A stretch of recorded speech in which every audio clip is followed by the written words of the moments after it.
नमस्कार, मी विलास बडे. News 18 Lokmat exclusive मध्ये आपल्या सगळ्यांचं स्वागत. न्यूज 18 एक्सक्लुझिव्ह मध्ये आज आलेत खास पाहुणे. खरं तर यांची वेगळी ओळख करून देण्याची गरज नाही, कारण यांचं नाव हेच महाराष्ट्रासाठी खूप मोठं ओळखीचं आहे. खरं तर गेल्या दशकभरात या महाराष्ट्रामध्ये मराठा समाजाचा प्रश्न ऐरणीवर आला आणि या संपूर्ण आंदोलनाला एक आश्वासक चेहरा आणि ससोटीनं तो मुद्दा पुढे घेऊन जाण्याचं, बहुजनांचं नेतृत्व देण्याचं काम ज्या चेहऱ्यानं केलं, ज्या नावानं केलं, ते संभाजीराजे छत्रपती आज न्यूज 18 लोकमतच्या या स्टुडिओमध्ये आलेले आहेत. गेल्या दशकभरातला मराठा समाजाच्या आरक्षणाचा प्रश्न खरं तर निर्णायक टप्प्यावर असताना सुप्रीम कोर्टात त्याला काहीसं अडथळा आला आणि त्यानंतर ही सगळी लढाई पुढे नेण्याची एक जबाबदारी आपल्या खांद्यावर घेऊन पुढे निघालेले आहेत आणि एक विश्वास सुद्धा त्यांनी दिलेला आहे. त्यांच्या एका हाकेवर आंदोलनाची मोठी राळ उठते आणि त्यांच्या एका हाकेनंतर आंदोलनाच्या सरकार सुद्धा खडबडून जागं होतं. असे संभाजीराजे छत्रपती आज आपल्यासोबत आलेले आहेत. अनेक प्रश्न आहेत महाराष्ट्राच्या मनातले आणि त्या महाराष्ट्रातल्या मनातल्या प्रश्नांना वाचा फोडण्यासाठी आज माझे सगळे सहकारी माझ्यासोबत असणार आहेत. आणि त्याचबरोबर न्यूज 18 लोकमतचे संपादक आशुतोष पाटील सर सुद्धा आपल्यासोबत आहेत. मी पाटील सरांना विनंती करतो की त्यांनी या मुलाखतीची सुरुवात करावी. राजे, आंदोलनानंतर पहिल्यांदाच एक मोठी मुलाखत होती. बरेच प्रश्न आहेत. गड किल्ल्यांच्या संवर्धनापासून तुमचा प्रवास सुरू झाला. आम्ही राजेंचं एक वेगळं रूप पाहिलं. तो सगळा प्रवास आणि आता मराठा आरक्षणासाठी जी भूमिका तुम्ही घेतली, महाराष्ट्रभर दौरे सुरू आहेत, मूक आंदोलनाची घोषणा केली, कसा होता हा प्रवास? संभाजी छत्रपतींना समजून घ्यायचं असेल तर फार सोपं आहे. एक तर प्रामाणिकपणा आहे त्याच्यातलं, आणि प्रामाणिकपणाच्या बद्दल कुठलीही जबाबदारी घेतली तर ती पॅशननी घेतो मी. मग ती गडकोट किल्ल्यांच्या संवर्धन जतनसाठी असेल, बहुजन समाजाला एकत्र ठेवण्यासाठी असेल, आणि बहुजन समाजातला एक मराठा समाज जो घटक आहे त्यांच्यासाठी असेल, हे सगळ्या गोष्टी मी प्रामाणिकपणाने काम करीत असतो. मी नेहमी बोलतो की मी मराठा समाजाचा एक सेवक आहे आणि बहुजन समाजाचं नेतृत्व करतो.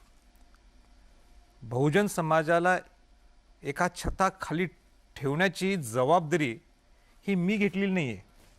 हे शिवाजी महाराजांनी स्वराज्य स्थापन करताना 18 पगड जात 12 बलुतेदारांना घेऊन स्वराज्य निर्माण केलं, नुसतं मराठ्यांसाठी नाही. आणि राजेश्री छत्रपती शाहू महाराजांनी 200 वर्षानंतर बहुजन समाजाला पहिल्यांदा देशात जर कोणी आरक्षण दिलं असेल तर ते छत्रपती शाहू महाराजांनी दिलं. अनुसूचित जाती, अनुसूचित जमाती, ओबीसी आणि मराठा समाजाचा समावेश होता. आता जर आपण पाहिलं असेल तर मराठा समाज त्यात नाही आहे आणि त्याच्यामुळं ही जाती विषमता वाढली आहे. तर ही जाती विषमता कमी व्हावी, मराठा समाज हा बहुजन समाजाच्या छत्राखाली यावं, ह्याच्यासाठी माझा लढा आहे. आणि म्हणून मग तो गडकोट किल्ल्यांचा असेल, बहुजन समाजाच्या न्यायासाठी असेल, किंबहुना शेतकऱ्यांसाठी असेल, आणि एकंदरीत ज्या प्रतिकूल परिस्थिती ज्यावेळी महाराष्ट्रात निर्माण होते त्याच्यासाठी जबाबदारी घेण्यासाठी ते माझ्या रक्तातच आहे आणि ती माझी जबाबदारी आणि माझं कर्तव्य असं मी समजतो. राजे, एक सरळ साधा प्रश्न, आरक्षण देणं किती सोपं आहे, किती कठीण आहे? नाही, आरक्षण देणं हे कठीणच आहे, पण आरक्षण का द्यावं ह्याच्यावर अभ्यास होणं गरजेचं आहे. राजेश्री छत्रपती शाहू महाराजांनी ज्यावेळी आरक्षण दिलं त्यांचं आरक्षण देण्याचा एकच हेतू होता की जो वंचित आहे त्या वंचिताला आरक्षण द्यायला पाहिजे. बरोबर. आणि मला आज असं वाटते की ज्यावेळी मी मराठवाडा दौरा करायचा, प्रामुख्याने मराठवाड्याला, तिथं दलित आणि सवर्ण अशी चर्चा व्हायची. आता दलित आणि सवर्ण म्हणजे काय, उच्चवर्णीय आणि दलित समाज, हे किती चुकीचं आहे. हे काही शिवाजी महाराज, शाहू महाराज, फुले आंबेडकरांनी, हे महाराष्ट्राने आपल्याला हे शिकवलेलं नाही आहे. आणि म्हणून या गरीब मराठा म्हणजे मी आर्थिक निकषावरच्या संदर्भात मी बोलत नाही, पण तो गरीब मराठा जो 70% आहे, आजही जो सामाजिक मागास आहे, ह्यांच्यासाठी हा माझा लढा आहे. आणि मला माहिती आहे सोपं नाही आहे. हां, सर्वोच्च न्यायालयाने तुमचं आरक्षण उडून टाकलेलं आहे. रिव्ह्यू पिटिशनला आपण हा विषय टाकलाय, त्याच्यावर मी नंतर बोलेन. मराठा आर्थिक मागास नाही असं म्हटलंय. हां, मराठा आर्थिक मागास म्हणण्यापेक्षा त्यांनी सांगितलंय की तुम्ही फॉरवर्ड क्लास आहे. सो सर्वोच्च न्यायालय काय म्हणते त्यांच्या निकालात, तुम्ही फॉरवर्ड क्लास आहे, डॉमिनेटिंग क्लास आहे, म्हणजे तुम्ही उच्चवर्णीय आहे. तर हे सगळं सोपं नाही आहे की सर्वोच्च न्यायालयाला सांगणं, पण माझा विश्वास आहे की ह्या गरीब मराठ्यांसाठी आपण शेवटपर्यंत लढायचं.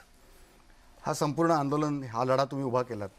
या आंदोलनाच्या वेळेस एक सगळ्यांच्या मनात प्रश्न असा होता आणि कार्यकर्त्यांच्या देखील आवाज होता की तुम्ही एक स्वतःचा राजकीय पक्ष काढावा. खरंच तुम्हाला स्वतःचा राजकीय पक्ष काढायचा आहे का, आणि काढणार असाल तर कधी काढणार? नाही, फार अवघड प्रश्न तुम्ही केलाय. मी आजपर्यंत माझ्या जीवनात एक पक्ष काढावा त्या हेतून मी केव्हाच काम केलेलं नाही. पण तुमच्या प्रश्नाचं उत्तर जर द्यायचं म्हटलं तर मी ज्यावेळी 2007 पासून बाहेर पडलोय या सामाजिक जीवनात, पूर्ण महाराष्ट्र पिंजून काढलंय मी. आणि महाराष्ट्र पिंजून काढत असताना 2007 आणि 2021 जर पाहिलं तर निश्चित एक वेगळी सामाजिक चळवळ उभा राहिलेली आणि माझ्यात सुद्धा एक चळवळ निर्माण झालेली आहे. आता ज्यावेळी चळवळ ही निर्माण झालेली आहे, लोकांच्या अपेक्षा सुद्धा वाढलेल्या आहेत. शिवाजी महाराजांचा आणि शाहू महाराजांचा वंशज या नात्याने ती जबाबदारी सुद्धा मी स्वीकारायला पाहिजे. पण एक दृष्टिकोन ठेवून मी काम करत नाही आहे, किंवा एक काहीतरी त्यात हिडन अजेंडा ठेवून काम करत नाही. पण येणारी जबाबदारी जी काय काय आपल्या खांद्यावर येईल ती घ्यायची जबाबदारी ही छत्रपतींच्या घराण्यातली व्यक्तीची असायलाच पाहिजे. मग ती कसली जबाबदारी असेल, पण टू दी पॉईंट हा अँगल ठेवून जायचं असं नाही आहे. मग तो सामाजिक असेल, राजकीय असेल, किंवा सांस्कृतिक असेल, पण जी पडेल ती जबाबदारी ती स्वीकारण्याची हे आम्हाला शिकवण आहे. जबाबदारीचा अर्थ आम्ही राजकीय पक्ष देखील घेऊ शकतो? नाही, आज मी तो विचार केलेला नाही आहे. प्रांजळपणाने सांगायचं म्हटलं तो मी विचार केलेला नाही आहे. मला ह्या प्रसंगी एवढंच सांगायचं आहे की कसलीही कुठलीही जबाबदारी जर आपल्या अंगावर पडेल तर मागं पडून चालत नाही. लोकांची सेवा अहोरात्र करायचं हे शिवाजी महाराज, शाहू महाराजांनी आम्हाला शिकवलेलं. नक्कीच. आमचे काही सहकारी देखील तुम्हाला काही प्रश्न विचारणार आहेत. विलास, गेली दशकभर तुम्ही महाराष्ट्र पिंजून काढताय. या सगळ्या काळामध्ये तुमच्यावर अनेक प्रसंग आले, अनेक गोष्टी तुम्ही सामोरं गेलात या सगळ्यामध्ये. पण परवा बीडमध्ये तुम्ही असं एक स्टेटमेंट केलं की ह्या सगळ्या प्रश्नांची उत्तरं जर तुम्हाला हवी असतील तर ते तुम्ही एकतर मुख्यमंत्री किंवा उपमुख्यमंत्र्यांना विचारा, किंवा मग मला मुख्यमंत्री करा. आज महाराष्ट्राच्या समोरच्या अनेक प्रश्नांचं उत्तर उद्या संभाजीराजे मुख्यमंत्री झाल्यानंतर मिळेल का? नाही, जसं मी म्हटलं की जी काय जबाबदारी आपल्यावर पडेल ती आपण जबाबदारी घ्यायला पाहिजे. आता बीडमध्ये असा प्रश्न त्यांनी विचारला की ज्याचं उत्तर आत्ताचे मुख्यमंत्रीसुद्धा आणि पूर्वीचे मुख्यमंत्रीसुद्धा हे कोणी देऊ शकत नव्हतं. ते म्हणजे ओबीसीच्या कनेक्टेड होतं. आणि तो विषय जास्त आणि वाढू नये म्हणून ते कनेक्टेड माझं ते वाक्य होतं की मला ती जबाबदारी द्या आणि मग आपण बघू सॉल्व्ह करता येईल. पण चर्चा अशी राहिली की महाराजांची सुप्त इच्छा या निमित्तानं समोर आली आहे का महाराष्ट्राचा मुख्यमंत्री होणे? नाही, मी सांगितल्याप्रमाणे ती इच्छा असणे आणि इच्छा प्रॅक्टिकल होण्यामध्ये हा फरक आहे. मी साधारण सरळ सामान्य त्या व्यक्तिमत्व माझं लोकांसाठी काम करत राहणे. लोकांसाठी ज्या घरात जन्म आपला झालाय ती आलेली संधी ही सुवर्ण संधी कशी करायची, उद्या अनेक वर्षानंतर कोणीतरी म्हटलं की शिवाजी महाराजांचा आणि शाहू महाराजांचा वंशज खऱ्या अर्थाने 5% सुद्धा किंबहुना 1% सुद्धा त्यांनी शिवाजी महाराज शाहू महाराजांसारखं काम केलं हे म्हटलं तरी भरपूर आहे. म्हणून ठीक आहे, वेट अँड वॉच, आपण पुढं काम करत राहणे. महाराज, ज्या सर्वोच्च न्यायालयाच्या निकालातल्या एका वाक्याचा तुम्ही उल्लेख केला, मराठा समाज हा मागासलेला नाही तर तो पुढारलेला आहे, तो डॉमिनेटिंग आहे. याचं कारण राज्याच्या राजकारणात असलेलं मराठा समाजाचं प्रतिनिधित्व. मात्र हे प्रतिनिधित्व इतकं असताना सुद्धा मराठा समाजाला आपल्या न्याय हक्कांसाठी झगडावं लागतंय, रस्त्यावर उतरावं लागतंय. ही शर्मेची बाब वाटते का? एक मुद्दा. आणि दुसरा मुद्दा, आज सगळ्याच पक्षांमध्ये मराठा समाजाचे नेते आहेत, पदाधिकारी आहेत, कार्यकर्ते आहेत. मात्र मराठा आरक्षणासाठी ते एक होताना दिसत नाहीत आणि राजकीय पक्षांमुळे मराठा आरक्षणाचा विषय रखडलाय का? राजकीय इच्छाशक्ती अनेक लोकांची किती आहे मला कल्पना नाही, पण हे निश्चित आहे की 70% हा गरीब आहे आणि 30% एक्स्ट्रीम श्रीमंत आहे. म्हणजे ज्याच्याकडं कारखाने आहेत, ज्याच्याकडं इन्स्टिट्यूट्स आहेत, शिक्षण संस्था आहेत, अनेक उद्योगधंदे आहेत आणि 70% गरीब राहिलं आहे. आता मला कोणाला काही ब्लेम करायचं नाही आहे की हा मराठा समाज गरीब का राहिला आहे, पण ह्या गरिबीतून ह्यांना बाहेर कसं काढता येईल ह्याच्याकडे लॉंग टर्म दृष्टिकोनातून पाहायला पाहिजे. म्हणून ते जे मूक आंदोलन आम्ही जे केलेलं आहे की त्या मूक आंदोलनाच्या माध्यमातून माझा स्ट्रेसच हा आहे की ज्या गोष्टी राज्य सरकारच्या हातात आहेत हे तर तुम्ही मार्ग काढा. आता आझाद मैदानला ज्यावेळी 2018ला ज्यावेळी 35-40 लाख लोक आले होते, मी त्या स्टेजवर गेलो तर त्यावेळी 17-18 मागण्या होत्या. त्या 17-18 मागण्या आता परत जाण्यापेक्षा मी त्यांना नुसत्या 5-6 मागण्या सांगितल्या की आज सर्वोच्च न्यायालयाने तुमचं आरक्षण उडवलं आहे, पुढचं आरक्षण हे सगळं अंधुक आहे. अशावेळी या समाजाकडे लक्ष कोण देणार आहे? म्हणून त्यांना मी 5-6 मागण्या सांगितल्या होत्या. उदाहरण सारथी असेल, तुमचं अण्णासाहेब पाटील महामंडळांचा विषय असेल, 2185च्या SCBCच्या नोकऱ्यांचा विषय असेल, ESBCचा आता थोडाफार प्रश्न सुटायला लागलेले आहेत. तुमचा OBC प्रमाणे ज्या शिक्षणाच्या सवलती मिळतात त्या मराठा समाजाला मिळावेत, गुन्हे असतील, असे एक 5-6 मुद्दे मी त्यांना मांडले की तुम्ही सोडवा. आता माझी जसं तुम्ही म्हटलं की इच्छाशक्ती तर ती दाखवायला पाहिजे आत्ता की आपण हे सोडू शकतो. त्यांच्या हातातले विषय आहेत हे सगळे. हे काय तुम्हाला सर्वोच्च न्यायालय किंवा उच्च न्यायालयाची परवानगी घ्यावी लागत नाहीये. बरोबर आहे. हां हां. आणि मराठा आरक्षणाचं पण राजकारण केलं का? खेदानं वाटतंय बोलावंसं.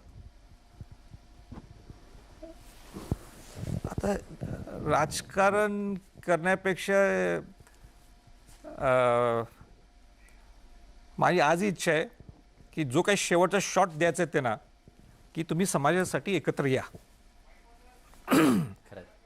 तुम्ही या, तुम्हाला जे काही दाखवायचं आहे, जे काही तुमची इच्छाशक्ती आहे, आता नाऊ और नेवर आहे. जे काय तुम्हाला समाजासाठी करायचं आहे ना ते हीच वेळ आहे. आता नाही तर पुढं केव्हाच होणार नाही. समाजाला उत्तर जे द्यायचं आहे त्यांनी आत्ताच द्यायला पाहिजे. आज मी मागं पुढं काही बघितलं नाही ना, उद्या आणि कोणाला काय वाईट वाटेल का? हा गरीब समाज आहे, यायला पाहिजे पुढं. नुसतं भाषणापुरतं येऊ नये. विधानसभेत सुद्धा किती वेळ चर्चा झाली. जे सत्तेत आहेत त्यांनी सुद्धा किती वेळ चर्चा केली आणि जे सत्तेत नाही आहेत त्यांनी सुद्धा किती चर्चा केली. ह्याच्यावरनं समजून येते बऱ्याच गोष्टी का व्हायला पाहिजे होती चर्चा. मी तर म्हणतो स्पेशल अधिवेशन असलं तरी 1 तास सुद्धा चर्चा करा ना. आणि चर्चा कसा आहे, डिबेटेबल चर्चा नको, क्वालिटी चर्चा हवी. क्वालिटी चर्चा म्हणजे पर्याय तुम्ही काय देऊ शकता, तुम्ही प्रश्न कसे सोडू शकता. जे ते राज्य सरकारच्या हातात आहेत ते त्यांनी सोडवावेत, जे केंद्राचे आहेत ते आणि केंद्रातल्या लोकांनी सोडवावेत. तुम्हाला आरक्षण कसं मिळू शकते, आजही कसं मिळू शकते, ह्याच्यावर चर्चा झाली नाही. नक्कीच. काय झालं विधानसभेत काल परवा ते सगळ्यांना ज्ञात आहे. बरोबर, हा सगळा गोंधळ झाला आणि त्याचं शल्य सुद्धा तुम्हाला वाटतंय. यासोबत एक छोटासा ब्रेक घेतो न्यूज 18 एक्सक्लुझिव्ह मध्ये. आणखी काही महत्त्वाचे प्रश्न महाराजांना विचारायचे आहेत, पण ब्रेक नंतर कुठे जाऊ नका, पहा फक्त न्यूज 18 लोकमत.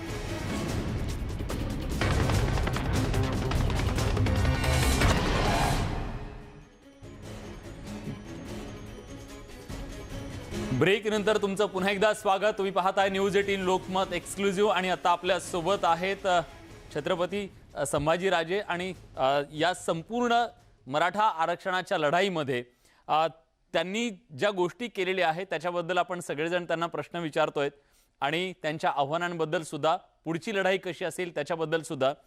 राजे, या संपूर्ण लढाईत तुम्हाला खूप मोठी राजकीय किंमत सुद्धा मोजावी लागली आहे आणि आज दिसतंय की जर तुम्ही हा लढा इतक्या तीव्रतेनं पुढे आणला नसता कदाचित, आणि तर तुम्ही आज मंत्रिमंडळामध्ये शपथ सुद्धा घेतली असती. पण याचा विचार तुम्ही कधी केला नाही आणि करणार सुद्धा नाही. माझं कामकाज करण्याची पद्धत जर पाहिली असेल सगळ्यांनी, मी कुठलंही राजकीय हेतूने काम केलेलं नाही.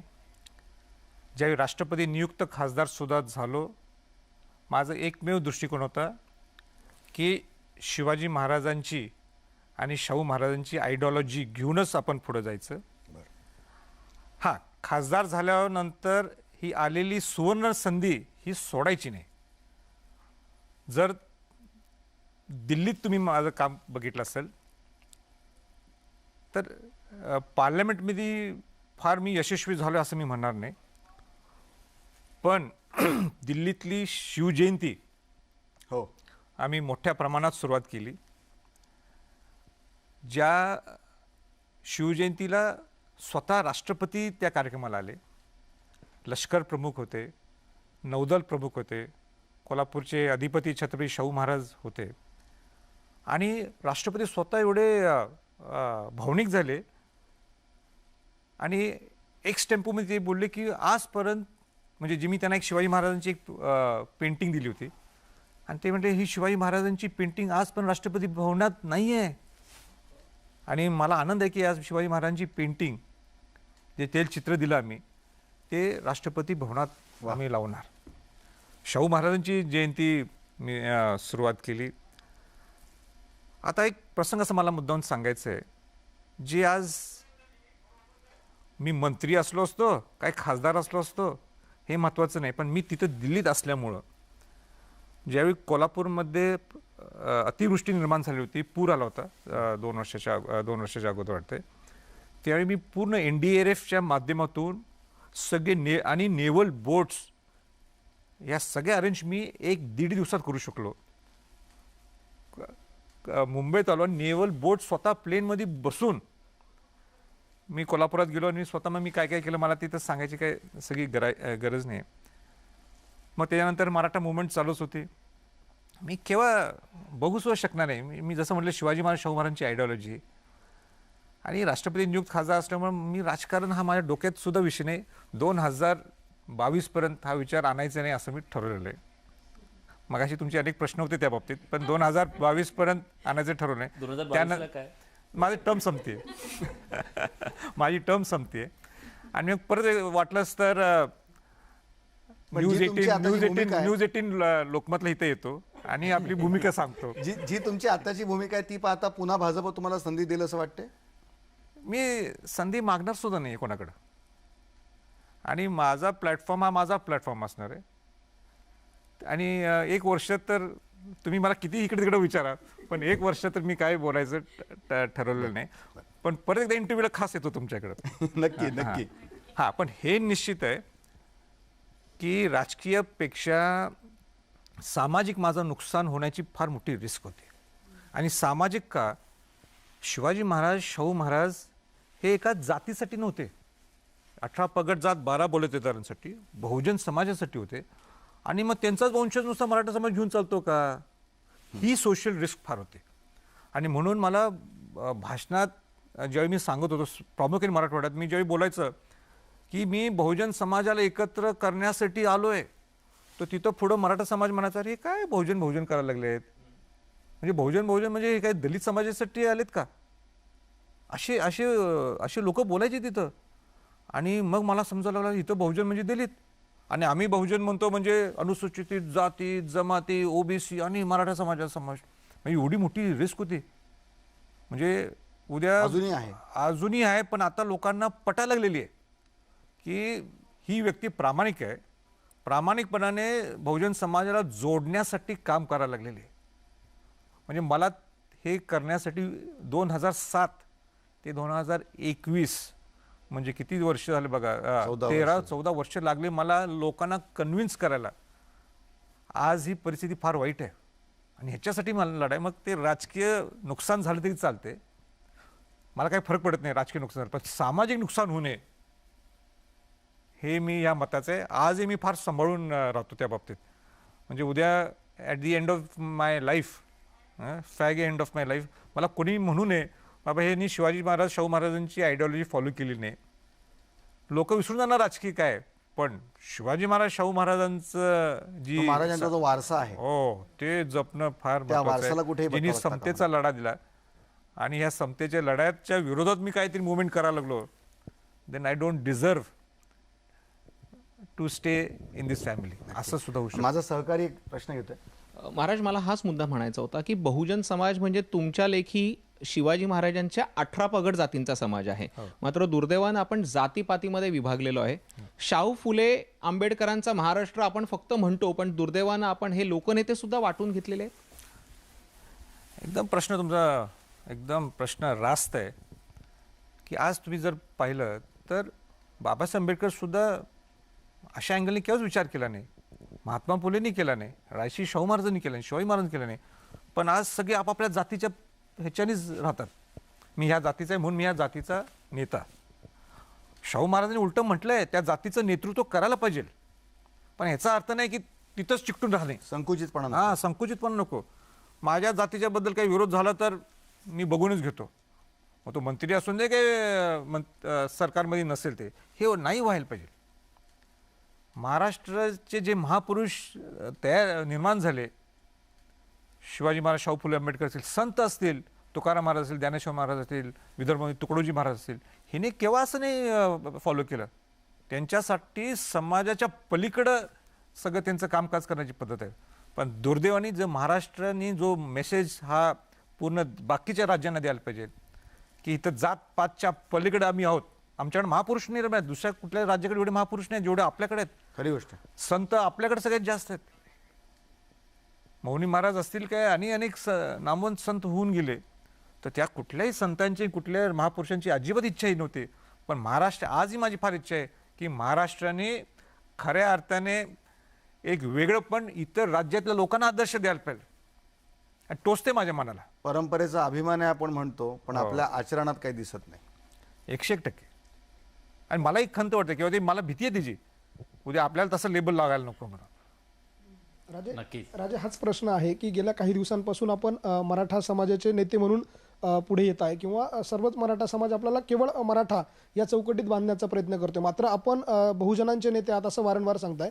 मात्र इतर राजकीय पक्षातले नेते हे आता आपल्याला एक लोगो लावण्याचा प्रयत्न करतात केवळ मराठ्यांचे नेते म्हणून. तर याचा सामना पुढच्या काळात तुम्हाला कसा करावा लागेल, काय वाटतं? नाही, मोठी चॅलेंज येते. म्हणजे पहिल्यांदा मी परवा बाळासाहेब आंबेडकरांना भेटलो, प्रकाश आंबेडकरांना. माझं फोनवर छगन भुजबळांशी संभाषण झालं. ते पूर्वी हे लोक माझ्याशी बोलायला दचकत होते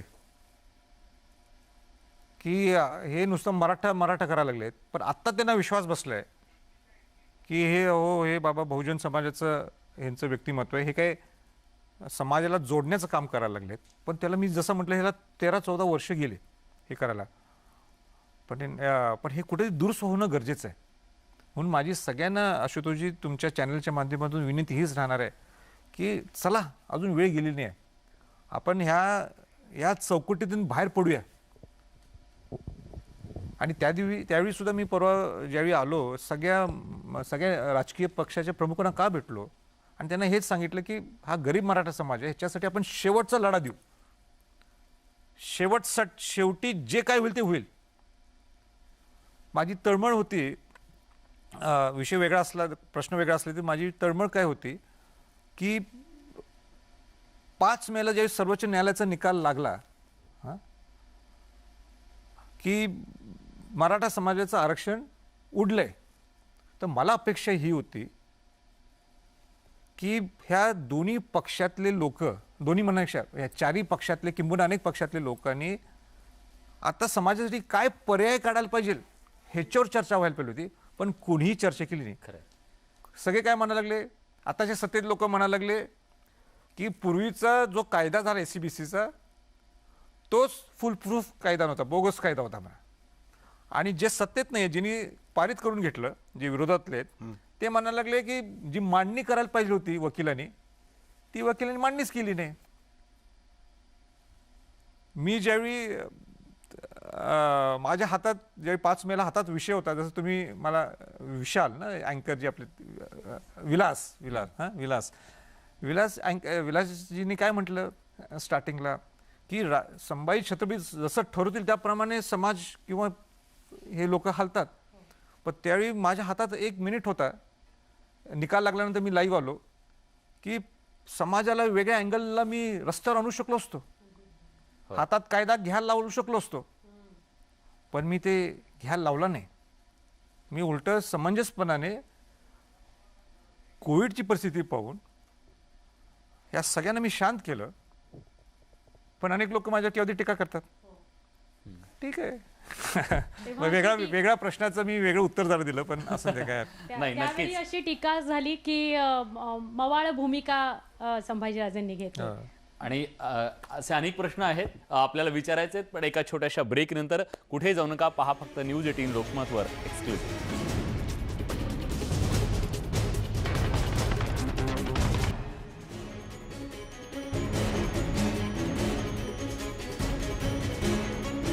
ब्रेक नंतर तुमचं पुन्हा एकदा स्वागत. न्यूज 18 एक्सक्लुझिव्ह मध्ये आज आपण चर्चा करतोय संभाजीराजे छत्रपती यांच्यासोबत मराठा आरक्षणाच्या मुद्द्यावरून जे विविध प्रश्न निर्माण झालेत त्याच्याबद्दल. एक प्रश्न असा आहे की तुम्ही सतत असं म्हणता, आत्ताही या कार्यक्रमाची सुरुवात झाली तेव्हा तुम्ही म्हणालात की बहुजन समाजाचं नेतृत्व तुम्ही करता. उद्या जाऊन जर इतर समाजा म्हणाला की आमच्यासाठी पण राजेंनी रस्त्यावर उतरावं, तर तुम्ही उतराल का? 100%. मी आज आरक्षणाचा विषय म्हणून मी मराठा समाजाच्या बरोबर आहे. जसं मी म्हटलं, मी त्यांचं सेवक आहे. पण उद्या कुठल्याही बहुजन समाजातल्या काही अडचणी असतील तर त्यांच्यावर ठामपणाने मागं उभारायची ही आमची जबाबदारी आहे, आणि ते मी करणार आहे. तसं शेतकरी हा आपला केंद्रबिंदू आहे. शेतकऱ्यांच्यासाठी जसं मी मागं उभारणार, तसं उद्या बहुजन समाजाच्या मागं कसलीही अडचण आली, काही त्यांना वाईट प्रसंगातनं ते जर चालत असतील, जात असतील, तर त्यांच्या मागं उभारायची माझी जबाबदारीच आणि माझं कर्तव्य आहे. ते या तुमच्या गेल्या काही महिन्यांच्या प्रवासामध्ये अशी कुठली वेळ आली की तुम्हाला कोणी साथ घातली? नाही, अनेक लोकांच्यात संभ्रम होता की मी ओबीसींच्या मागं उभारणार का, आपल्या SC STच्या मागं उभारणार का. आणि प्रामुख्याने 12 बलुतेदार जे आहेत आपले, त्यांच्या बऱ्याच अडचणी आहेत, आणि त्यांचा छोटा समाज आहे 12 बलुतेदारांचा. तर ते माझ्या मागं लागले आहेत सगळे की राजे तुम्ही आता आमची भूमिका घ्यायला पाहिजे. तसं तुम्ही मराठा समाजाच्या बाजूनी आहे, आमच्याकडे नेतृत्वच नाही ना, आमचा समाजच छोटा आहे आणि तसा आमचा नेताच नाही. मग आमचा आवाज कोण ऐकणार? आम्ही काय नुसतं आझाद मैदानमध्ये जाऊन नुसतं आंदोलन करायचं का? आमचा आवाज कोणीतरी उठवायला पाहिजे. नक्कीच. आणि ती निश्चित मी भूमिका घेणार आहे. मी जरा त्याचा सगळ्याचा अभ्यास करायला लागलोय. बरं. की मग ह्या छोट्या टक्केवारी 12 बलुतेदार आहेत, नुसतं भाषणात मी म्हणायचं का 18 पकडतात 12 बलुतेदार, ह्यांचा सुद्धा आवाज उठवायला पाहिजे. तर त्यांच्यासाठी तो आवाज उठवण्यासाठी माझं नियोजन चालू आहे. नक्कीच. अजून एकच फक्त प्रश्न विचारते. सगळे म्हणतात की असं केलं तर मराठा आरक्षण मिळेल, असं केलं तर मराठा आरक्षण मिळेल, तर नेमके पर्याय ज्याच्याविषयी तुम्ही सांगा. हा फार महत्त्वाचा पॉईंट असतो तुझी, की माझी प्रामाणिक एक मत आहे की जे राज्यातल्या सरकारने सत्तेत आणि जे सत्तेत नाही त्यांनी त्याचा अभ्यास करायला पाहिजे. ज्यावेळी 5 मेला तुमचं आरक्षण उडलं गेलं, मग तुमच्याकडे काय पर्याय राहिले? तर मी त्यांना सांगितलं, मी स्वतः सांगितलेत पर्याय तर मी फार हुशार आहे असं नाही, मी काही विद्वान नाही, मी काही वकील नाही, पण जे दिल्लीतले वकील, नामवंत वकील आहेत, जे आपल्या राज्यातले वकील आहेत, त्यांनी मला तो सांगितलं की पहिल्यांदा तुम्ही रिव्ह्यू पिटिशन फाईल करायला पाहिजे, पुनर्याचिका दाखल करायला पाहिजे. तर ती त्यांनी दाखल केली, उशिरा केली पण दाखल केली. त्यांनी 102 घटना दुरुस्तीला टॅग करायला पाहिलं होतं, ते त्यांनी टॅग केलं नाही. मग ठीक आहे, राहून दे. मग समजा आपण दोरी ती उडलीच, म्हणजे आज आहे तिथं विषय आहे तो उडण्याची शक्यता आहे, मग मार्ग कुठला आहे? क्युरिटी पिटिशन. आता क्युरिटी पिटिशन भोसले समिती स्थापन केलेली आहे सरकारने, तर त्यांनी सांगितलं की क्युरिटी पिटिशन घ्यायची काही गरज नाही. मग राहतो कुठला मार्ग? एकमेव राहतो जो म्हणजे ज्याला मी ह्या महिनाभर ते सांगत आलोय की तुम्हाला 338(ब)च्या माध्यमातून त्या प्रोसिजरच्या माध्यमातून तुम्हाला एक प्रवर्ग तयार करायला पाहिजे. मागासवर्गीय आयोगाच्या माध्यमातून तुम्ही सर्वेक्षण करायला पाहिजे, सर्वे करावा लागेल तुम्हाला परत एकदा. ज्या गायकवाड समितीच्या त्रुटी आहेत, त्या त्रुटी समजून घेणे आणि भोसले समितीने परत एकदा सांगितले काय त्रुटी आहेत, यात आपण काय फिलअप करू शकतो, तो अहवाल तयार करावा लागेल. मागासवर्गीय अहवाल तयार केल्यानंतर तो राज्य सरकारने म्हणजे राज्य सरकार उद्या म्हणू शकत नाही की हे काय करायची गरज नाही.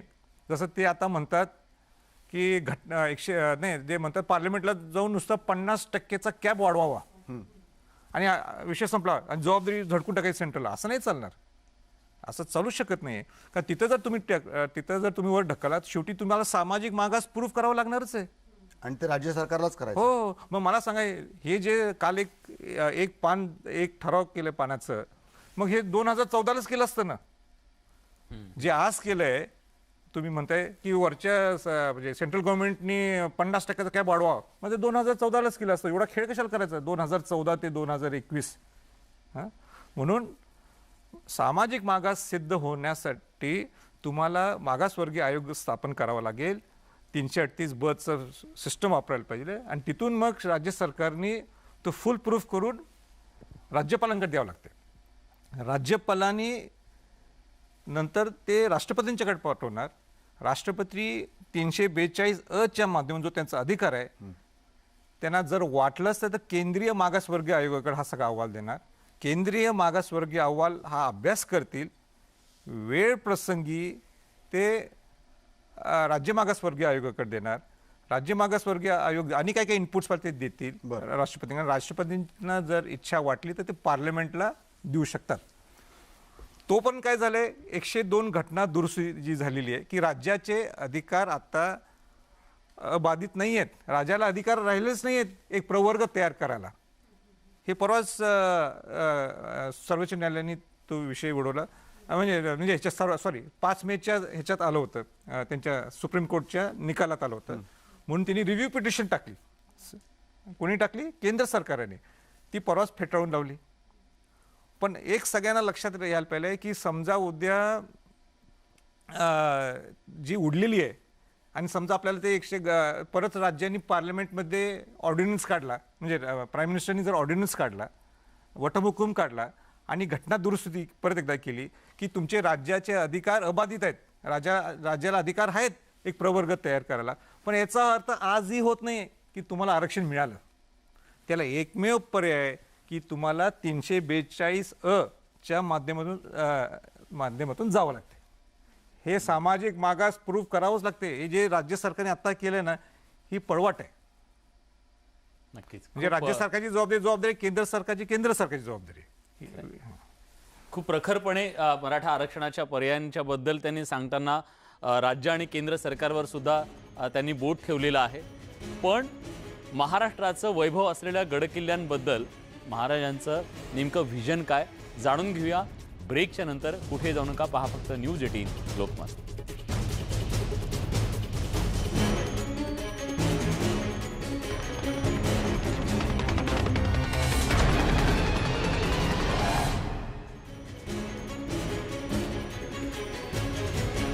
ब्रेकनंतर तुमचं पुन्हा एकदा स्वागत. तुम्ही पाहताय न्यूज 18 लोकमतवर एक्सक्लुझिव्ह. संभाजीराजे छत्रपती आहेत आणि आता माझ्या सहकाऱ्यांनी त्यांना प्रश्न विचारले, पण आता काही मान्यवर सुद्धा त्यांना प्रश्न विचारणार आहेत. मराठा आरक्षणाच्या संपूर्ण लढाईमध्ये सुप्रीम कोर्टातली न्यायालयीन लढाई लढण्यासाठी ज्या विनोद पाटील यांनी पुढाकार घेतला, ते विनोद पाटील सुद्धा संभाजीराजे छत्रपतींना काही विचारू पाहतायत. आपण जाणून घेऊयात त्यांचा प्रश्न काय. मला आपल्याला थेट प्रश्न असा विचारायचा आहे, आपण समाधानी आहात का? आणि आपल्याला अशी आशा आहे का राज्य सरकार व केंद्र सरकार आपल्या मागण्या मान्य करतील? कारण मागच्या काळामध्ये 50 युवकांनी बलिदान दिलं, कालही एका युवकांनी बलिदान दिलं. मागच्या जॉईनिंगमधले विद्यार्थी प्रतीक्षेत आहेत, सारथीचा प्रश्न प्रतीक्षेत आहेत, अण्णासाहेब पाटील आर्थिक महामंडळाचा प्रश्न प्रतीक्षेत आहेत. व आरक्षण हे केंद्र सरकारने द्यायचं आहे, तर राज्य सरकार त्यांना प्रस्ताव पाठवेल का आणि केंद्र सरकार तो प्रस्ताव स्वीकारेल का? मला एवढाच प्रश्न आपल्याला या ठिकाणी विचारायचा आहे. तेव्हा तुम्ही समाधानी आहात का? तुम्हाला विश्वास वाटतोय का केंद्र आणि राज्य सरकार न्याय करेल? नाही, विनोद पाटलांनी एकदम महत्त्वाचा प्रश्न विचारलाय की तुम्ही समाधानी आहात का? समाधानी नव्हतोच म्हणून ते मूक आंदोलन आम्ही सुरू केलं. जो कायदेशीर प्रश्न आहे त्याला मी मागाशीच सांगितलेलं आहे की राज्य नुसतं ढकलून चालणार नाही की ही सेंट्रलची जबाबदारी आहे. बरोबर.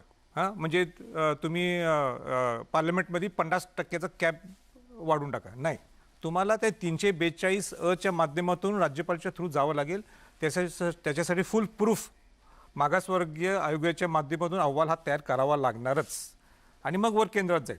तर केंद्रात काय मानसिकता आहे ते आज मी इथं सांगू शकणार नाही, पण आपण वर जायलाच पाहिजे. तो हाच त्याचा प्रोसेस आहे. शॉर्टकट प्रोसेस होऊ शकत नाही जे राज्य सरकारने या मिनिटाला घेतलेला आहे. हा नंबर 1.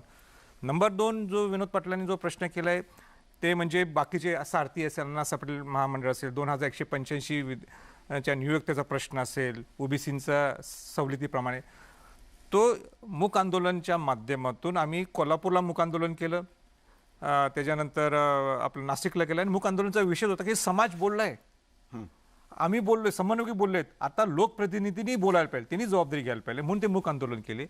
तर लगेच सरकारने आम्हाला बोलवलं. जे मध्ये गोष्ट झाली, राजे मॅनेज झालं की छत्रपती घराण्यात व्यक्ती केव्हाच मॅनेज होऊ शकत नाही. हां, पण जर प्रश्न सुटत असेल मग का नाही भेटू त्यांना, म्हणून आम्ही सरकारशी भेटलो. सरकारने आपल्याला एक 21 दिवस टाईम देतो म्हटलेले. आम्ही प्रामाणिकपणे काम करावं लागलोय असं त्यांनी सांगितलेलं आहे. स्वतः कुंभकोणी जे अटॉर्नी जनरल आहेत त्यांनी सुद्धा सांगितलं. तर आता 21 दिवस काहीतरी आज उद्या संपतात. आम्ही त्यांना म्हटलं 30 दिवस घ्या. जर ह्यांनी 30 दिवसात आणि काही निर्णय घेतला आणि थोडे दिवस थांबलो आणि 4-5 दिवस सुद्धा जर ह्यांनी निर्णय दिले नाहीत तर आम्हाला परत एकदा सारथी संदर्भात सारथीचं सुद्धा त्यांना स्वायत्ता पाहिली होती, त्यांनी स्वायत्ता दिली. हे सगळ्या गोष्टी आम्ही ज्या मागण्या केल्या होत्या त्यांनी मान्य केल्यात, पण ऑन पेपर त्यांनी आणायला पाहिजेत. दुसरं 1000 कोटीची मागणी केली होती, ते आज मला अपेक्षा होती ह्या अधिवेशनाचे डिक्लेअर करतील, पण ते अधिवेशनात काही बोलले नाहीत. अजून थोडे दिवस आहेत, आम्ही वाट बघू. समजा यांनी काही गोष्टी जसं विनोद पाटलांनी सांगितलंय की तुम्ही समाधानी आहात का, त्यांनी जर नाही सॉल्व्ह केले तर बॅक टू मूक आंदोलन सुरूच आमचं. आम्ही आणखीन काही शक्य जिल्ह्यात प्रश्न आपण- जाणारच. आणखीन काही मान्यवर प्रश्न विचारा. आप्पासाहेब कुडेकर प्रश्न विचारतात, आपण त्यांचा प्रश्न ऐकूया. छत्रपती संभाजीराजेंना माझा मानाचा मुजरा. छत्रपती संभाजीराजे, आपणास माझे 2 प्रश्न आहेत. पहिला प्रश्न असा आहे की राज्य सरकारचं आता जे अधिवेशन झालेलं आहे त्या अधिवेशनामध्ये सुप्रीम कोर्टाने दिलेल्या निकालानुसार असेल किंवा भोसले समितीने सुचवलेल्या बाबीनुसार असेल, या दोन्ही विषयावरती सभागृहामध्ये चर्चा होणं अपेक्षित होतं. परंतु विरोधी पक्ष असेल किंवा सत्ताधारी असेल यांनी मराठा आरक्षणाच्या संदर्भात कोणत्याही याच्यावरती चर्चा न करता सरळ एक पानाचा ठराव करून हा केंद्र सरकारला पाठवलेला आहे. यावर आपलं मत काय? आप्पासाहेब कुडेकरनी एकदम करेक्ट प्रश्न विचारलाय की तुम्ही तिथं पॉझिटिव्ह चर्चा करायला पाहिजे होती. 1 तास सुद्धा तुम्ही चर्चा केली असती. काय पर्याय आहेत मग? म्हणजे सरकारमधल्या लोकांनी सुद्धा चर्चा करायला पाहिजे होती आणि विरोधी पक्षनेत्यांनी सुद्धा त्याच्यावर चर्चा ऐकायला पाहिजे होती, चर्चा डिबेट व्हायला पाहिजे होतं. डिबेट कशासाठी, पर्याय काय, पण ते काय झालंच नाही. नुसतं ठराव झाला, ह्यांनी दंगा घातला, त्यांनी आपलं ह्याच्यात ते ठराव मंजूर करून सेंटरला पाठवलं, असं होत नाही. हे काय मग हे 2014 पासून हे चालू आहे आपलं आरक्षण, म्हणजे ESBC मिळालंय. मग त्यावेळी सुद्धा करू शकलो असतो. एवढे वर्ष का थांबलो आपण? नाही, तसं नाही होणार. तुम्हाला चर्चेपासून पळ काढला. तसं तर दिसतेच दोघांनी प्रायोरिटी दिसत नाही. दोघांनीही चर्चेपासून पळ काढला असं दिसते. तुम्हाला तो प्रोसेस जो आहे ना 342 तो फॉलो करावाच लागेल. नक्कीच. ते राज्य सरकारची जबाबदारी फुल प्रूफ आयोगाच्या मध्ये फुल प्रूफ अहवाल तयार करणे आणि वरती केंद्र सरकारकडे विषय ज्यावेळी जाईल त्याही तो राष्ट्रपतींच्या माध्यमातून पार्लमेंटला तो जावंच लागतो आणि हीच प्रोसेस आहे नक्कीच. सामाजिक मागास सिद्ध करण्यासाठी. नक्कीच. विलास. नितीन पवार आता आपल्याला प्रश्न विचारतायत, आपण त्यांचा प्रश्न ऐकूयात. काल स्वप्नीलने आत्महत्या केली MPSC परीक्षेसाठी. त्याच्या आधी जे प्राध्यापक जे अगदी नेट सेट पास झालेले डॉक्टरेट झालेले प्राध्यापकांचं आंदोलन झालं. आम्हाला असं वाटतं की हे तरुणांचे जे प्रश्न आहेत, हातावर असणाऱ्या घटकांचे जे प्रश्न आहेत ते जीवन मरणाचे आहेत. आरक्षणाने फार मोठा संख्यात्मक परिणाम होणार नाही जरी आरक्षण कुणालाही मिळालं तरी, पण ह्या मोठ्या धोरणात्मक प्रश्नांवर तुम्ही काम करावं. तुमच्यात ती उमेद आहे, उत्साह आहे आणि लोकांना अपील करण्याच्या बद्दलचं नेतृत्व जे आश्वासक असतं ती तुम्ही तुमच्यामध्ये दिसतं आम्हाला. म्हणून तुम्ही असं करावं असं आम्हाला वाटतं. याबद्दल तुमचं काय म्हणणं आहे ऐकायला आवडेल. वेळ आली आहे एक युद्ध पातळीवर एक समिती स्थापन करायला पाहिजे. आणि हे प्रश्न आजचे नाही आहेत, अनेक वर्षापासून प्रश्न आहेत. लोकांचं म्हणजे आता एज बार व्हायला लागलेले आहेत. म्हणजे MPSC क्लिअर झालेत पण त्यांचं सिलेक्शन म्हणजे अपॉइंटमेंट लेटर नाही आहे. 2185चा सुद्धा तोच विषय. हां, या एका मुलाने आत्महत्या केली आहे ते आपल्याला दिसून आलेलं आहे. म्हणजे फार वाईट परिस्थिती चालू आहे. आणि माझी विनंती राहणार आहे जे सरकारमध्ये आहेत आणि जे विरोधी पक्षातले सुद्धा आहेत, तुम्ही एक दोघांची कॉम्बिनेशन करून एक समिती स्थापन करा आणि ठरवा की ह्या मग परीक्षा घ्यायचीच कशाला MPSCची परीक्षा घ्यायचीच कशाला मग. हे जर तुम्हाला अपॉइंटमेंटच द्यायची नाही तर. पण कोविड काळ आहे ना. कोविड काळ हे बघा, अनेक प्रतिकूल परिस्थितीत सुद्धा आपल्याला मात करता यायला पाहिजे. आणि उद्या आणि काही प्रतिकूल परिस्थिती निर्माण होईल, मग त्या मुलांचं नुकसान काय? त्या मुलांच्या दीड वर्ष ह्याच्यामध्ये सदस्यांची आणि अध्यक्षांची नियुक्ती केली गेली नाही, हे कुठेतरी जास्त घातक ठरत आहे. सदस्य संख्या पूर्ण नाहीये. आता हे झालं तुमचं MPSCचं असेल किंवा आता अण्णासाहेब पाटील महामंडळ बरखास्त झालेलं आहे. आता हे 3 महाविकास आघाडी असल्यामुळं हे तिघं केव्हा एकत्र बसणार, केव्हा ते मंडळ स्थापन करणार, महामंडळ असतील अनेक. म्हणजे हे काय बरोबर नाही आहे. एकदा बसायला पाहिजे आणि ठरवायला पाहिजे. मी मान्य करतो सोप्या गोष्टी नाहीत पण करावं तर लागणारच. नक्कीच. धोरणात्मक एकत्र यावं लागते, बसावं लागते. माझ्यापेक्षा कितीतरी अनुभवी तिथं लोक आहेत, 40 वर्ष सत्तेत लोक आहेत, त्यांना अनुभव आहे. आणि तुम्ही जसं म्हणालात आता नाही तर कधीच नाही. हो, नाव और नेवर आहे. ते महत्त्वाचं. आता नुसतं मी तर म्हणेन मराठा समाजाचं नाही, इतर समाजातल्या समाजातल्या लोकांच्यावर सुद्धा लक्ष द्या. हा अल्टिमेटम कधी कोणी दिला नाही, मग आता तुम्ही अल्टिमेटम देत आहे. आता बघूया पुढच्या काळामध्ये काय होतं. नक्कीच. आता मी थोडाफार जरा आंदोलकच्या मार्गावर चाललेलो असं दिसायला लागलं मला. त्यामुळे हा पण एक प्रकारचा अल्टिमेटमच आहे जर वेळेत निर्णय घेतले नाही तर. एक छोटासा ब्रेक घेतोय. ब्रेक नंतर सुद्धा ही चर्चा अशीच सुरू राहणार. कुठे जाऊ नका, पहा फक्त न्यूज 18 लोकमतवर एक्सक्लुझिव्ह संभाजीराजे छत्रपती.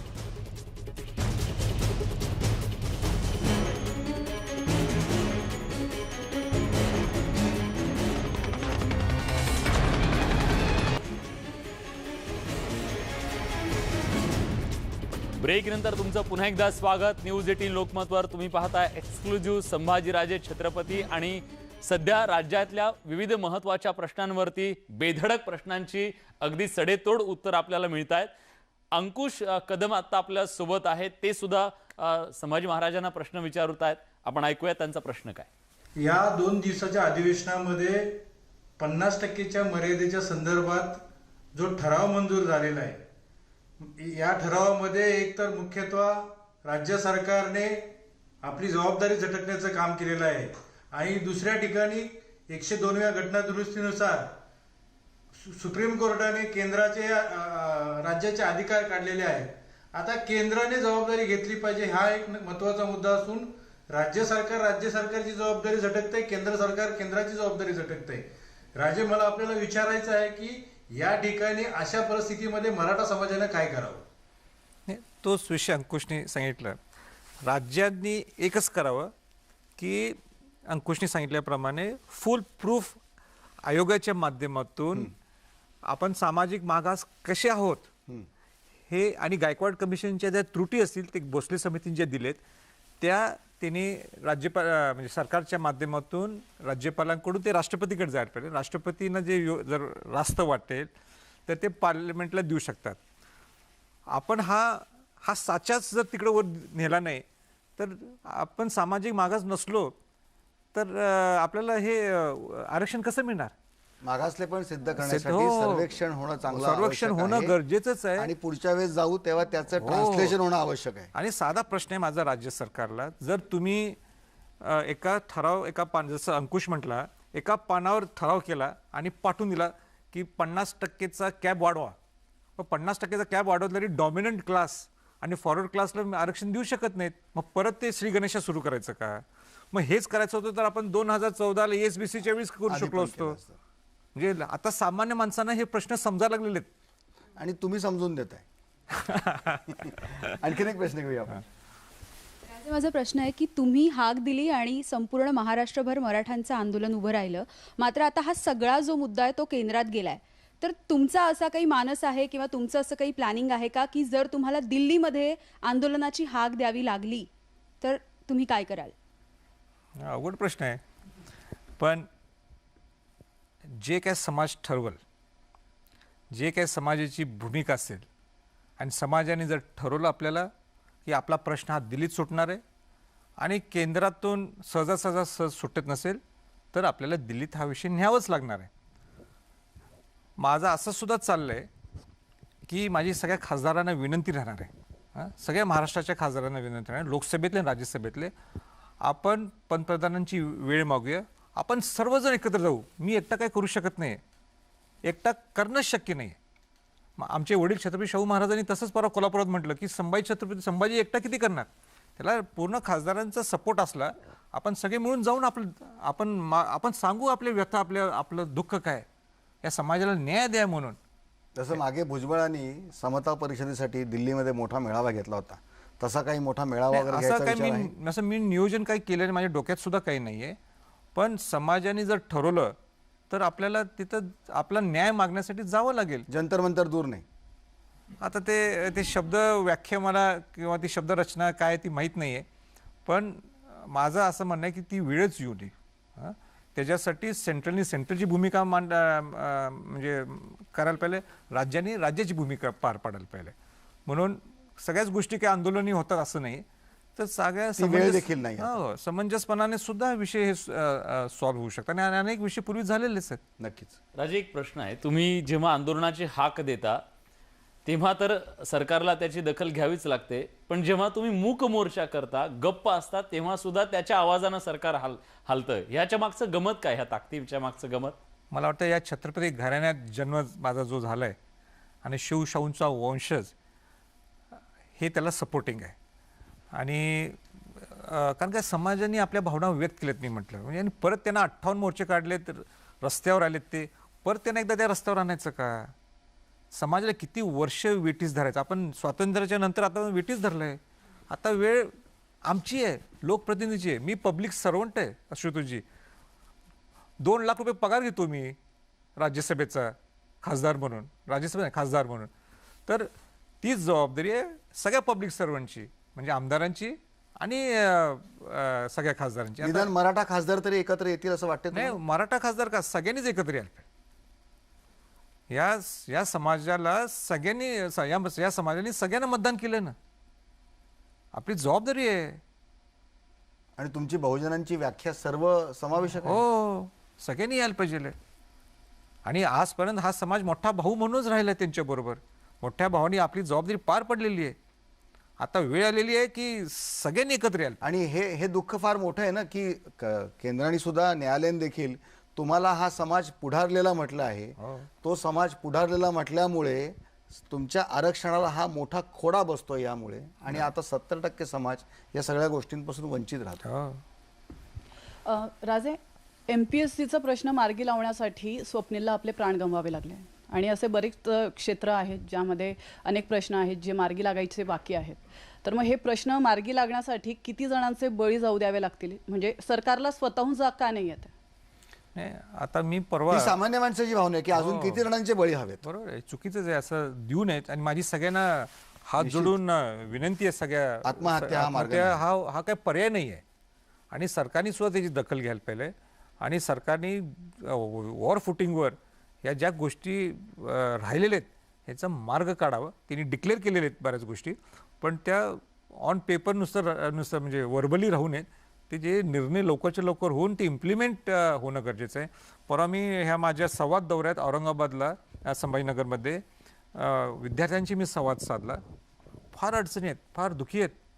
म्हणजे आणि हे महाराष्ट्राच्या ह्या आणि राष्ट्रीय आहे आपलं, या महाराष्ट्राला हे अशोभनीय आहे. सारथीच्यासाठी तुम्ही रस्त्यावर तुम्ही देखील त्यांच्याबरोबर संघर्षामध्ये सामील झाला होता, पण तो प्रश्न हवा तसा अजून मार्गी लागत नाही. नाहीच. आता त्यांनी ज्या गोष्टी आपल्याला सांगितल्या आहेत ते अजून ऑन पेपर आहेत. त्यांनी अजून फंड सुद्धा डिक्लेअर करायचं आहे, स्वायत्ता दिली आहे म्हणतात. पण आता सगळे ते आम्ही अपेक्षा हीच करतोय, ज्या गोष्टी तुम्ही ज्या मागण्या तुम्ही मान्य केल्यात म्हणता ते इम्प्लिमेंट लवकर करावेत.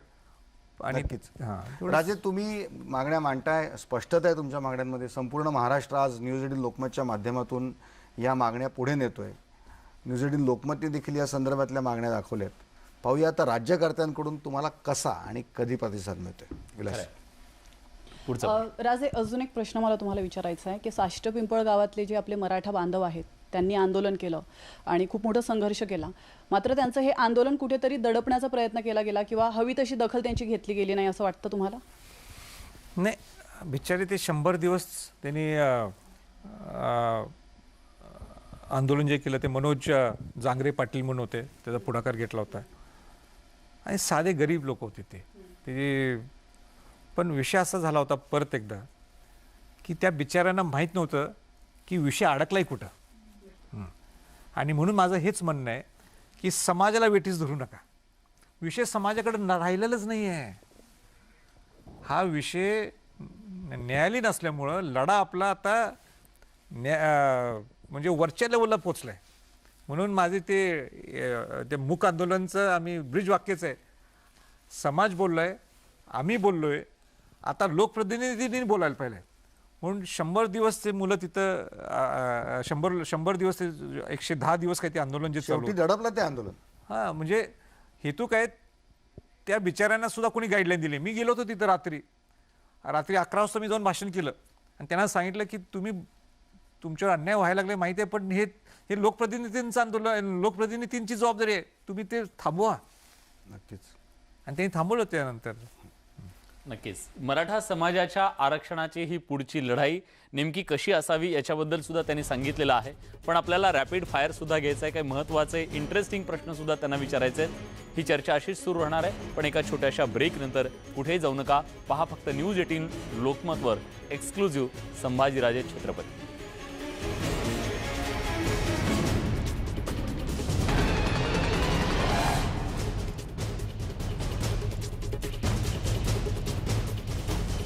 ब्रेक नंतर तुमचं पुन्हा एकदा स्वागत. तुम्ही पाहताय न्यूज 18 लोकमत एक्सक्लुझिव्ह. आपल्या सोबत आहेत संभाजीराजे छत्रपती आणि विविध प्रश्न आपण त्यांना विचारतोय, त्याची सडेतोड उत्तर आपल्याकडून येत आहेत. माझ्यासोबत माझे काही सहकारी आहेत. सुवर्णा, तुझा प्रश्न. माझे सहकारी आहेत मिलिंद भागवत. त्यांचा एक प्रश्न आहे, आर्थिक मागास विषयावर आरक्षण याबाबत संभाजीराजेंचं काय म्हणणं आहे? नाही, आर्थिक निकषावर आरक्षण द्यायचं असेल सुद्धा, पण सर्वोच्च न्यायालयाने ते धुडकावून लावलं आहे आणि देऊ शकत नाही. धुडकावून म्हणजे देऊ शकत नाही असं क्लिअर कट लिहिलं आहे. कारण का आपली जी भारताची जी रचना आहे ही कास्ट बेस्ड आहे आणि त्या जातीय ह्याच्यावरच आरक्षण दिलं जाणार आहे, SC, ST आणि OBC. म्हणून आर्थिक निकषावर आरक्षण हे देऊ शकत नाही. त्यातला एक EWS एक भाग सरकारने आणलेलं आहे, केंद्र सरकारने, की ज्यांना आरक्षण मिळत नाही ते 10% EWS आरक्षण अवेल करू शकतात. हा त्यातला एकमेव मार्ग आला आहे. पण इच्छा कोणाची असेल सुद्धा तरी ते आपलं जे भारताचं सोशल स्ट्रक्चर आहे ते सोशल स्ट्रक्चर आपण डिस्टर्ब करून चालत नाही. आपण हे म्हणतो, पण आजही तुम्ही जर उत्तर प्रदेश, UP, बिहार इकडे गेलं तर तिथं फार वाईट परिस्थिती आहे म्हणजे बहुजन समाजाची, म्हणून ते आर्थिक निकषावर आरक्षण येणं सर सध्या एक मांडणी केली जाते मराठा विविध संघटनांकडून की मराठा समाजाला जर टिकाऊ आरक्षण द्यायचं असेल तर ते ओबीसीमधून दिलं जावं, ओबीसीमधून ते आरक्षण दिलं तर ते टिकाऊ असेल, त्याच्यासाठी आग्रह धरला जातोय. तुमची याच्याबद्दलची नेमकी काय भूमिका आहे? खरंच हे शक्य आहे का? एक लक्षात घ्या की हाच प्रश्न त्या बीडच्या लोकांनी विचारला होता मगाशी मी जे बोललो. ह्याच्यावर मी भाष्य करण्यापेक्षा जे राज्यकर्ते आहेत ह्यांनी केव्हा ते बोलावं, जे विरोधी पक्षातले आहेत त्यांनी सुद्धा बोलावं, आणि जे सत्तेत आहेत त्यांनी सुद्धा बोलावं. नक्कीच माझी व्याख्या ही आहे, जो माणूस वंचित आहे त्याला आरक्षण मिळालं पाहिजे. अगदी बरोबर. स्वाती, थोडासा पर्सनल क्वेश्चन असा की राजघराण्याशी संबंधित वारस असणं हे कधी कधी वैयक्तिक आयुष्य जगताना काटेरी मुकुट वाटतो का तुम्हाला? नाही, राजघराण्यात जन्म होणं आणि ते शिवाजी महाराज शाहू महाराजांच्या घरात जन्म होणं हे सार्थ अभिमान आहे. अनेक संस्काराच्या माध्यमातून जावं लागते. केव्हा तरी वाटते जरासे नियम हे कडक आहेत. आणि कोणता नियम कडक आहे? म्हणजे पूर्वी माझी एक साधं उदाहरण द्यायचं असं, उदाहरण मला गाडीतनं जायचं म्हटलं कुठे बाहेर तर माझ्यावर एक ड्रायव्हर असायचा, एक ऑफिसर असायचा आणि मी. पण आता ती परिस्थिती राहिलेली नाही. आता जसं मी आणि आमचे चिरंजीव शहाजीराजे असतील त्यांना फ्रीडम दिलं आहे की लाईफ तुमचं आहे, पण जगताना एवढंच लक्षात ठेवा की तुम्ही त्या घराण्याचा वंशज आहे पुढचा, ते सांभाळून राहा, पण एन्जॉय युअर लाईफ. आता एन्जॉय युअर लाईफ म्हणजे काय की पार्टी बिटी करणं नाही. एन्जॉय युअर लाईफ म्हणजे की तुम्हाला फ्रीडम आहे, निर्णय घेण्याची क्षमता तुमच्यात आहे, तर ते समाजासाठी कसं तुम्ही यूज करू शकता त्याच्यासाठी लिबर्टी आहे. अगदी बरोबर. प्राची, राजे, तुम्ही रोज घराच्या बाहेर पडता संघर्ष करण्यासाठी, एखाद्या समाजाला न्याय मिळवून देण्यासाठी. जेव्हा तुम्ही घराच्या बाहेर पडता त्यावेळेला फार टेन्शन असतं डोक्यात की आता काही झालं तरी आपल्याला हा संघर्ष पूर्ण करायचा आहे आणि आपल्याला जिंकायचं आहे. हे एक टेन्शन वेगळं असतं.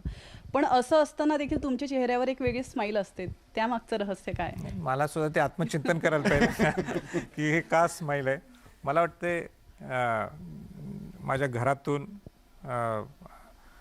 मला तो सपोर्ट आहे, वडिलांचा आशीर्वाद असेल, आईंचं प्रेम असेल, आमच्या संयुक्त जे माझ्या पूर्ण पहिलं समाज. बाकी तुम्ही आमच्याकडे काय बघू नका, गो हेड, पूर्ण वेळ समाज द्या. शहाजीराजे असतील केव्हा मला डिस्टर्ब करतात, बाबा मला वेळ देत नाही तुम्ही, माझं वय आता 24 आहे, तुम्ही माझ्याकडे लक्ष द्यायला पाहिजे. काही नाही, तुम्ही जे करायचं तुमच्या जीवनात करा, जेवढं शक्य तेवढं करा. हाच राजे, तुम्ही आज खूप छान गप्पा झाल्या आपल्या.